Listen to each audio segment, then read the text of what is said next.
सोनू और मोनू नाम के दो भाई थे। सोनू बड़ा था और मोनू उससे 2 साल छोटा था।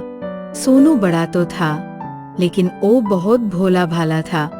लेकिन मोनू भले ही छोटा था तो क्या हुआ, वो बहुत ही बदमाश और शैतान था।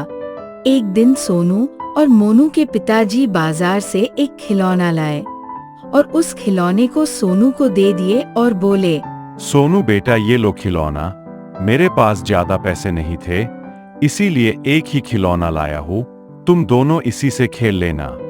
ठीक है पिताजी, हम दोनों एक ही खिलौने से खेल लेंगे। सोनू खिलौने को लेकर खेलने के लिए जा ही रहा था, तभी उसका छोटा भाई बोला, भैया खिलौना मुझे दो, पहले मैं खेलूंगा फिर तुम खेल लेना। ठीक है छोटे, तू ही पहले खेल ले, मैं बाद में खेलूंगा। सोनू खिलौने को मोनू को दे दिया। मोनू खिलौने से खेल रहा था, तभी अचानक से खिलौना टूट गया।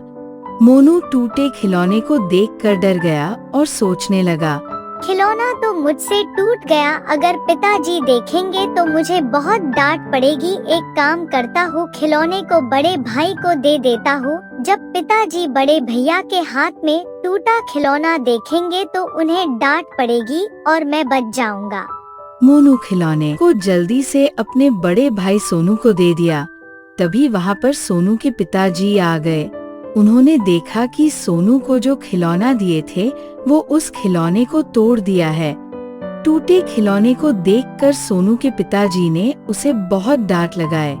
सोनू को पता था कि खिलौना मोनू तोड़ा है, लेकिन सोनू अपने पिताजी से बहुत डरता था, इसलिए चुपचाप डांट सुन लिया।